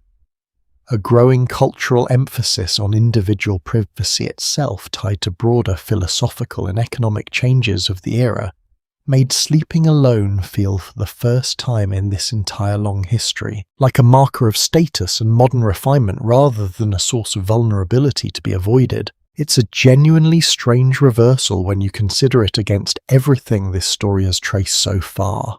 For nearly the entire span of human existence, sleeping alone meant sleeping exposed, undefended, cut off from the shared vigilance that had kept earlier generations alive through the most dangerous hours of the day. And then, within the space of only a few generations, sleeping alone became something aspirational, a signal of comfort and privilege, rather than a signal of risk. The ancient calculation had, in a very real sense, inverted itself entirely, not because the deep biological and psychological patterns shaped across hundreds of thousands of years had changed, but because the actual dangers that originally justified those patterns had, in most of the industrialized world, simply and finally disappeared. This is where the story arrives at something worth naming honestly and without alarm, because it explains a great deal about difficulties many people experience today without ever connecting them back this far. Sleep researchers have observed a genuine rise in reported insomnia and sleep dissatisfaction coinciding with this broader historical shift towards solitary, isolated, artificially lit sleep. And while it would be an overstatement to claim a single simple cause for such a complex modern phenomenon, several researchers have proposed that part of the difficulty may lie precisely in this mismatch, a nervous system built across an almost unimaginable span of time to feel safest with others nearby, placed instead into exactly the kind of solitary, enclosed, silent room that would once have signaled genuine and serious danger. The body, in other words, may still be listening for the presence it evolved to expect even in a bedroom where no threat of any kind actually exists. None of this suggests that modern sleeping arrangements are somehow wrong, or that anyone ought to abandon the comfort and privacy so many people have come to value often for very good reasons of their own. It suggests something gentler than that, an explanation rather than a prescription, a way of understanding why a locked door, a nightlight, the sound of another person breathing steadily nearby, or even the low murmur of a television left on through the night might genuinely help someone drift into deeper rest. Not because these things solve any real modern danger, but because they answer, however imperfectly, an ancient and deeply persistent expectation that safety comes from not being entirely alone. Isn't it worth wondering in that light whether so many small modern habits, oddly specific preferences people rarely examine closely are really just this very old inheritance finding whatever version of company it can in a world that no longer requires it, but has never quite managed to convince the body of that fact? What remains from this deep history, then, isn't simply a collection of curious biological leftovers scattered and disconnected. It's something closer to a complete inheritance, still quietly shaping how an enormous number of people move through their evenings, even now, largely without ever knowing why, and tracing exactly how that inheritance continues to echo through the specific ordinary architecture of a modern bedroom. And what it might mean for how any of us chooses to rest tonight is where this story turns its attention next. The first night in an unfamiliar hotel room rarely produces the same quality of sleep as the second or third, and most people simply attribute this to ordinary unfamiliarity. An unfamiliar mattress, unfamiliar sounds, the small psychological friction of being somewhere new. Researchers studying this phenomenon directly, though, discovered something considerably stranger happening beneath the surface. Something that connects back with remarkable precision to almost everything this story has traced so far. A team led by a researcher named Yuka Sasaki used brain imaging to monitor sleeping participants during their first night in an unfamiliar laboratory setting, and what they found came to be known informally as the first night effect. During that initial night, one hemisphere of the brain, consistently the left, remained measurably more active and more responsive to outside sound than the other, even while the person appeared to be sleeping normally. By the second night in the same room under the same conditions, this asymmetry largely disappeared, both hemispheres settling into a more typical, evenly distributed pattern of rest. In effect, one half of the sleeping brain appeared to be standing watch, monitoring the unfamiliar environment for anything that might signal danger, while the other half proceeded with the ordinary business of deep restorative sleep. Once the environment had proven itself safe across a full night, that vigilance relaxed, and full balanced sleep followed. It's difficult to look at this finding and not think immediately of the concentric rings of ancient hearths this story described earlier, the outer sleepers positioned closest to the darkness remaining lighter and more easily woken than those nearer the fire. Here, remarkably, is something like that same distributed vigilance, except compressed into a single sleeping brain, one hemisphere assigned, however briefly, to the same watchful role that once belonged to a specific person at the edge of a firelit camp. Some researchers studying this effect have proposed that it may represent a genuinely ancient and deeply conserved mechanism, a kind of built-in sentinel system operating at the level of individual neurology rather than group arrangement activating specifically in unfamiliar surroundings where the accumulated safety of long-term familiarity has not yet had a chance to establish itself. Scholars still debate exactly how directly this connects to the predation pressures explored earlier in this story, since the first night effect has so far only been studied under modern laboratory conditions, and tracing its evolutionary origin with full certainty remains a genuinely open question. But the underlying logic fits so precisely into everything already uncovered here that it becomes difficult to view it as mere coincidence. This same logic, once you start looking for it, turns out to be embedded in a great deal of ordinary modern behaviour that most people have never paused to examine closely. Consider something researchers studying human spatial preference sometimes refer to somewhat informally as the commanding position of preference, so consistent across cultures and contexts that architects, interior designers, and even hospitality consultants have built entire professional practices around accommodating it. Given a choice, most people will seat themselves or position their bed with a clear line of sight toward the entrance of a room, and with something solid, a wall, a headboard, a substantial piece of furniture directly behind them.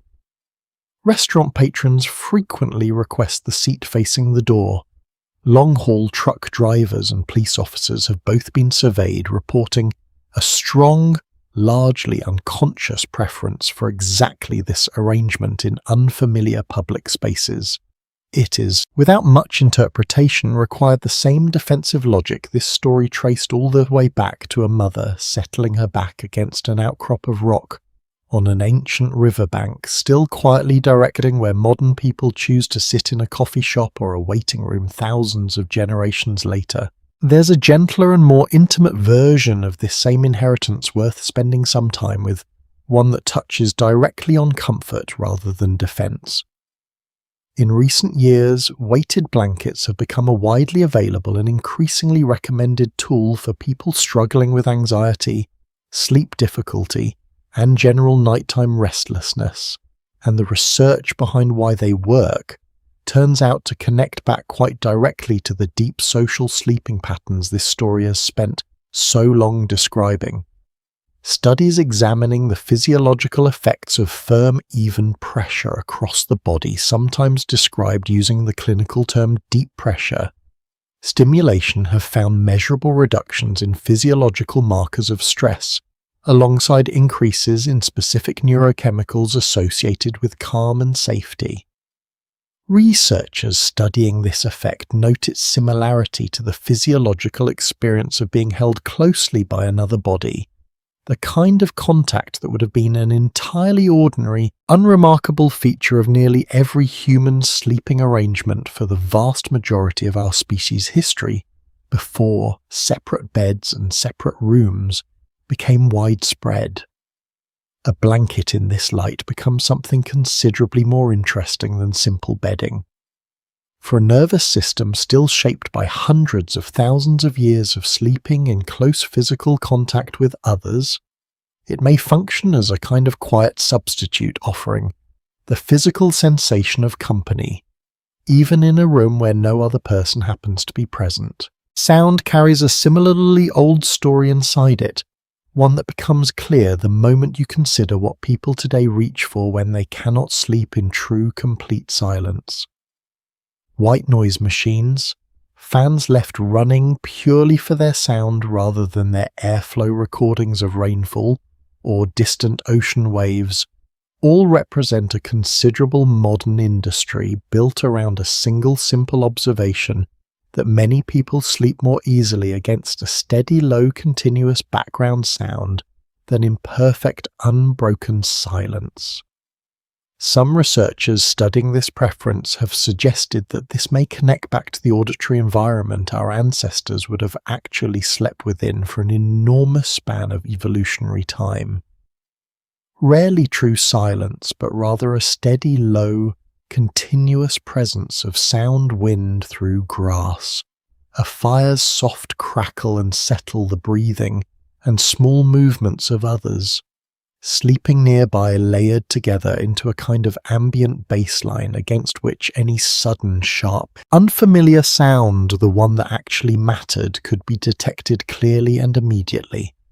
Perfect silence, by this reasoning, may register to an ancient part of the nervous system not as safety, but as something closer to an alarming absence. A missing baseline against which nothing can be properly measured, leaving that system in a low, uneasy state of heightened alertness precisely because everything has gone unnaturally and therefore suspiciously quiet. Isn't it worth pausing to notice how much of this fits together once you begin looking at it as a single connected picture rather than a scattered collection of unrelated modern habits? A locked door answering an old need for a solid barrier at one's back. A nightlight answering an old need for a small steady point of visibility against total darkness. A weighted blanket answering an old need for the physical closeness of another body. A fan or a sound machine answering an old need for a steady auditory baseline against which real danger might once have been distinguished. None of these things exist in most modern households because anyone consciously decided to recreate an ancient sleeping arrangement. They exist because they work, because they happen to satisfy something old and deeply persistent in the nervous system. something that has never received the message that the specific dangers it evolved to detect are in the vast majority of modern settings no longer there. Children, interestingly, tend to display this entire inherited system with far less modification or disguise than adults typically allow themselves. A young child building a blanket fort, insisting on a specific stuffed animal held close through the night, or asking quite directly not to sleep alone in a dark room is engaging in exactly the same behaviour this story has traced from its very beginning, seeking enclosure, seeking a solid boundary against an open, unwatched space, seeking the reassurance of something held close against the body through the night. Adults tend to have learned through years of social expectation to want largely the same things, while describing them in more sophisticated language: a security system rather than a fire, a firm mattress with good back support rather than a rock outcrop, a white noise application on a phone rather than the crackle of burning wood. The underlying architecture of what feels safe appears remarkably unchanged.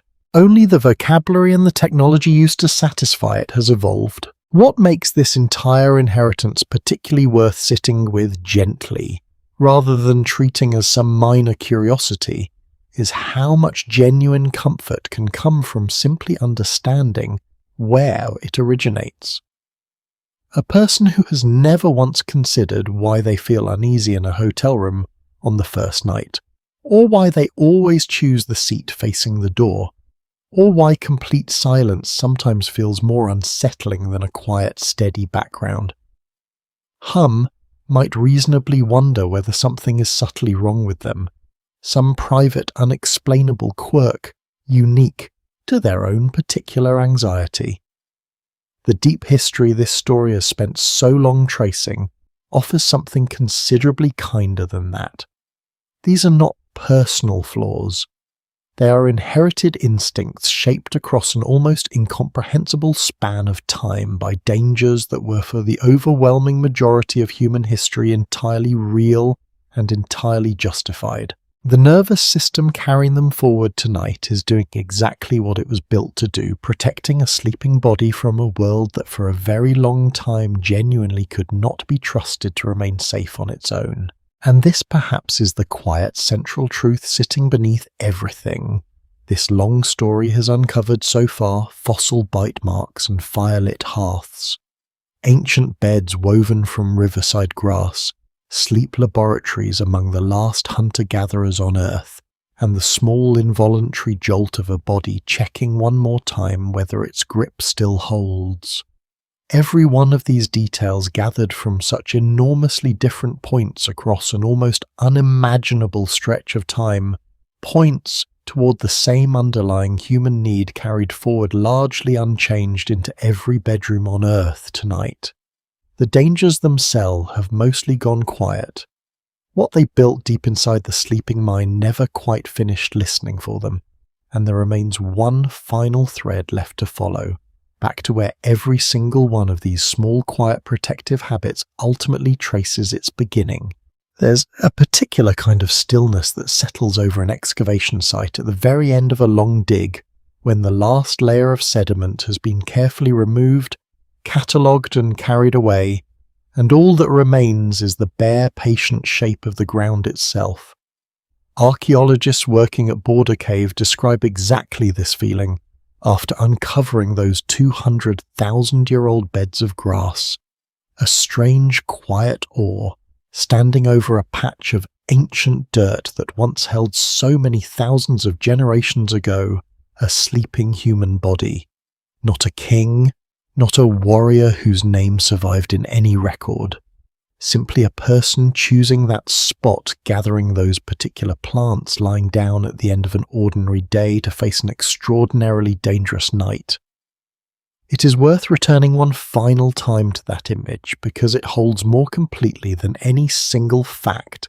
This story has gathered the entire shape of what we have been tracing together for so many hours now. Everything this story has followed, the leopards moving silently through tall grass, the fossil marks preserved in ancient bone, the slow, hard-won mastery of fire, the careful architecture of hearths and beds and concentric sleeping rings, the modern laboratories where researchers still study the last remaining communities whose nights echo something genuinely ancient, all of it traces back to a single unglamorous universal fact.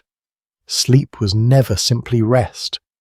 For nearly the entire span of human existence, it was the single most dangerous act a person performed every day, repeated without exception, without pause, without any possibility of opting out. Because a body that does not eventually surrender to unconsciousness is a body that will not survive very long either. Our ancestors did not choose this vulnerability. They inherited it the way every living thing inherits the basic terms of its own biology, and then they spent an almost unimaginable span of time finding small, patient, ingenious ways to make that vulnerability survivable. What strikes you looking back across this entire arc is how little of it was heroic in any dramatic sense, and how much of it was simply careful. Nobody in this story defeated the leopard. Nobody eliminated the danger of the dark. What they did instead, generation after generation, was slightly improve the odds. A rock outcrop against the back. A fire kept burning through the worst hours. A mat woven from riverside grass layered with leaves chosen for a reason nobody wrote down, but everybody apparently understood. None of these solutions were permanent. None of them were complete, but stacked together patiently across hundreds of thousands of years, they added up to something remarkable, a species that learned slowly and imperfectly how to close its eyes in a world that had never promised it would open them again. This is where the deepest and perhaps most quietly moving pattern in the entire story reveals itself, the one running underneath every single piece of evidence this journey has gathered. Civilizations rise and fall. Empires that once seemed permanent crumble into the kind of silence that leaves only stone and sediment behind for someone else to eventually uncover.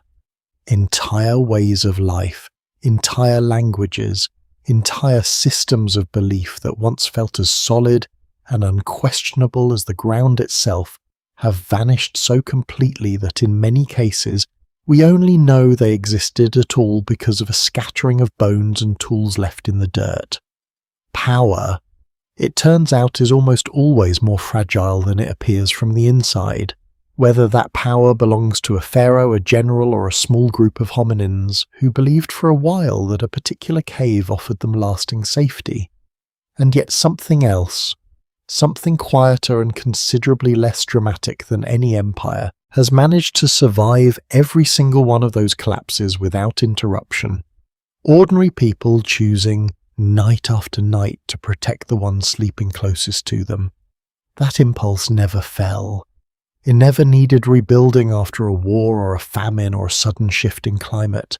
It simply continued past from one exhausted watchful parent to the next, all the way down to you right now, wherever you happen to be lying as you listen to this.